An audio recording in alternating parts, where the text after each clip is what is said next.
بسم اللہ الرحمن الرحیم۔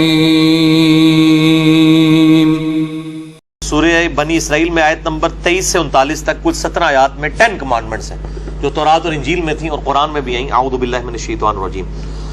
وَقَضَىٰ رَبُّكَ أَلَّا تَعْبُدُوا إِلَّا إِيَّهُ، اور تمہارے رب نے یہ بات طے کر دی تھی کہ مت پوجنا کسی کو سوائے اس کے۔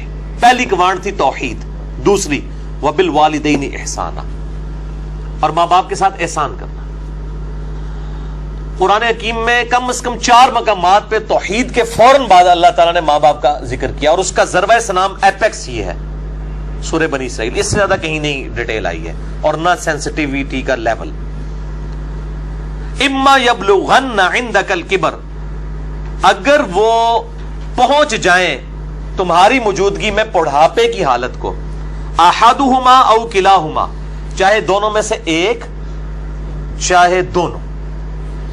وہ صحیح مسلم میں حدیث ہے، آپ صلی اللہ علیہ وآلہ وسلم نے فرمایا کہ برباد ہو جائے وہ شخص جس کو ماں باپ دونوں یا دونوں میں سے کوئی ایک بڑھاپے کی حالت میں ملے اور ان کی خدمت کر کے جنت نہ کما سکے۔ یہ تو ایک ہے، یہ سائملٹینیس کنٹراسٹ۔ دوسری طرف یہ ہے کہ اگر وہ پہنچ ہی جائیں تمہارے سامنے دونوں یا دونوں میں سے ایک بڑھاپے کی حالت میں، فلا تقل لہما اف، ان کو اف تک بھی مت کہنا۔ اف کی ٹرانسلیشن پنجابی میں ہو سکتی ہے آپ کہہ رہے ہیں کہ جی تسی یہ کہو جو چپ کر کے بیٹھے رہو، تانوں نہیں پتا، یہ تے اللہ دے بندے ہو، یہ تے گال ہے۔ اللہ دے نزدیک تو اتنی بڑی یہ چیز ہے، اللہ تو کہہ رہا ہے کجروی سے یہ بھی نہیں کہنا ہوں، یعنی وہ بات کر رہے ہو اور آپ ان کو صرف اتنا رسپانس کرتے ہیں، یار بس ایویں لگا ہوئے، یہ بھی نہیں، جملہ بھی نہیں بولتے، آپ کہتے ہیں ہاں تاک لے، یہ بھی یہ اس کو منع کیا گیا ہے، وہ تو بہت بڑی بات ہے۔ ان کو اف تک بھی مت کہنا، ولا تنہرہما، اور ان کو مت جھڑکنا،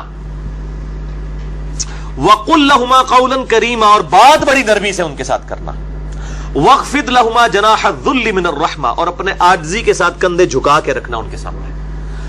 یعنی آپ غیر اللہ کے سامنے جھک نہیں سکتے اتنا کہ آپ کے ہاتھ گھٹنوں تک لگ جائیں، ماں باپ کے سامنے بھی آپ اتنا جھکیں کہ ہاتھ گھٹنوں تک نہ لگیں، یعنی حالت رکوع نہ بنے۔ اس سے پہلے یعنی آپ نے ایسے ان کے سامنے رہنا، جی ابا جی، جی امی جی، اس طرح اپنے عاجزی کے ساتھ کندھے جھکا کے رکھنا۔ وَقُلْ رَبِّ ارْحَمْهُمَا كَمَا رَبَّيَانِي صَغِيرًا، اور ان کے لیے دعا کرنا ہے، رب ان دونوں پر رحم فرما جس طرح بچپن میں انہوں نے مجھے رحم کر کے پالا تھا۔ چاہے وہ مشرکی کیوں نہ ہو، دنیاوی معاملے میں ان کے ساتھ معروف طریقے سے چلنا ہے۔